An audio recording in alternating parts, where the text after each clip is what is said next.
Hola a todos. En este vídeo vamos a ver unos conceptos importantes también sobre cuándo un líquido entra en ebullición y qué es la presión de vapor.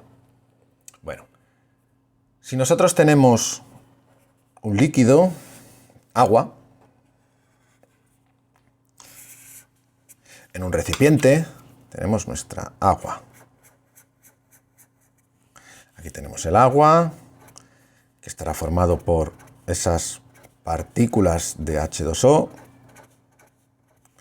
Y aquí lo que tenemos es la atmósfera.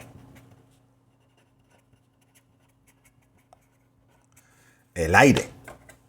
El aire que está compuesto sobre todo por oxígeno y nitrógeno moleculares.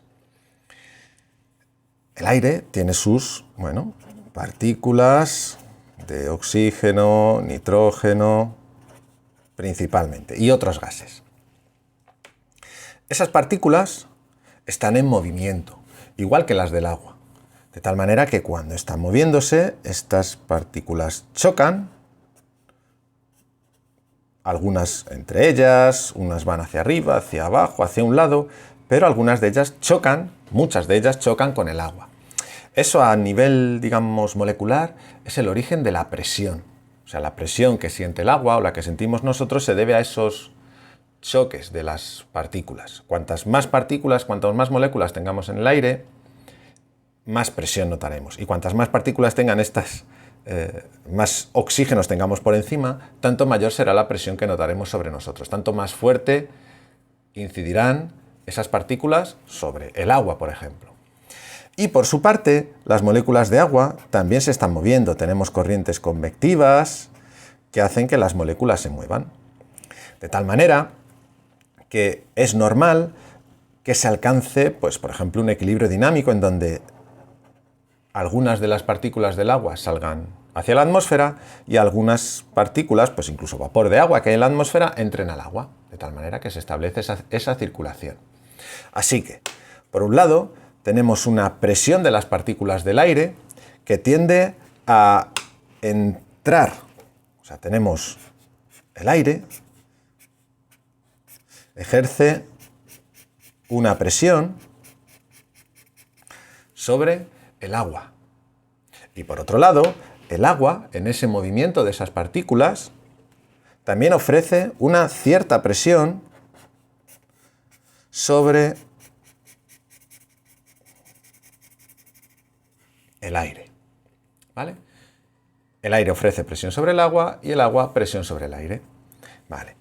Esta presión del agua es lo que llamamos presión de vapor. De ese líquido, en este caso sería el agua. La presión de vapor depende de la temperatura. De tal manera que si la temperatura del líquido sube, su presión de vapor también sube. Esto es debido a que cuanto mayor es la temperatura, mayor es la vibración y el movimiento de estas partículas. Tienen más energía a la hora de moverse, por así decirlo. De tal manera que a mayor temperatura, mayor presión de vapor. A mayor temperatura, más empujan las moléculas de agua contra la atmósfera. Y por otra parte, tenemos la presión atmosférica. La presión atmosférica.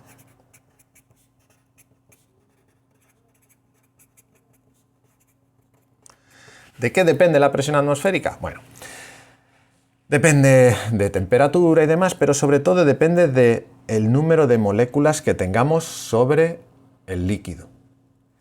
¿Y de qué depende eso? De la altitud a la que estemos. O sea que a nivel del mar, ¿vale? En sea level, la presión atmosférica será grande.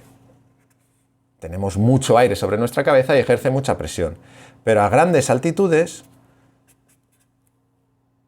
6.000, 10.000, 20.000, 40.000 pies, o sea, cuanto más ascendamos, la presión atmosférica irá disminuyendo. Bien, ya sabemos lo que es la presión de vapor, la presión atmosférica y que interactúan en un líquido. Y bueno, ¿qué tiene que ver esto con el enunciado del problema? Que me dice, ¿cómo influye la presión en los alrededores en la temperatura de ebullición de un líquido? Bueno, resulta que un líquido entra en ebullición o sea, hierve, cuando la presión atmosférica se iguala con la presión de vapor. Cuando esta presión vale lo mismo que esta presión, el líquido hierve. ¿De qué dos maneras podemos conseguir esto? Pues si sube la temperatura del líquido, sube la presión de vapor, y entonces esta será suficientemente grande como para alcanzar nuestra presión atmosférica. O también podemos hacer otra cosa, que es ascender, porque si ascendemos, si ganamos altitud, la presión atmosférica baja, de tal manera que me será más fácil llegar a la ebullición.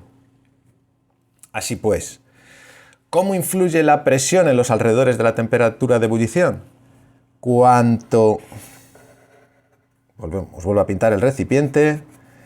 Cuanto mayor sea la presión atmosférica, esto implica que la presión de vapor tiene que ser mayor. Y para que la presión de vapor sea mayor, la temperatura tendrá que ser mayor. Por tanto, a mayor presión, ¿vale?, a mayor presión del aire que tengamos aquí, mayor temperatura para que el líquido entre en ebullición, en este caso el agua. ¿Dónde podemos comprobar esto? Bueno, en una olla a presión. Si vamos a hacer unos garbanzos, ¿qué es lo que pasa? Nosotros en la olla a presión lo que hacemos es taparla. De tal manera que provocamos que la presión aquí, esa presión atmosférica de nuestra olla a presión, ¿vale?, la presión del aire que tenemos aquí, hacemos que suba mucho, porque no dejamos escapar el vapor de aire. Entonces, poco a poco se me va, cada vez tenemos más partículas aquí, entonces sube la presión.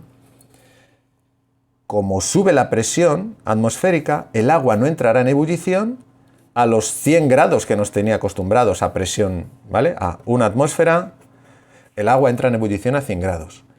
Pero si aquí, en vez de tener una atmósfera, tenemos 1,2 atmósferas, el agua, para que la presión de vapor suba suficiente, ya no le va a estar a 100 grados, y entonces igual son 120 grados.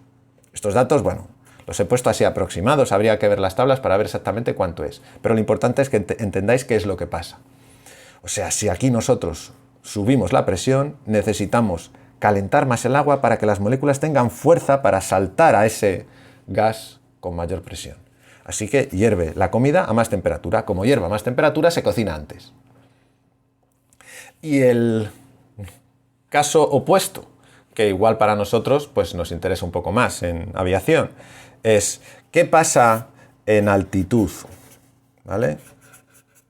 ¿Qué pasa en nuestro avión, este churrete? ¿Qué pasa en altitud? Pues que en altitud los líquidos se evaporan más fácilmente. ¿Por qué? Porque la presión atmosférica baja.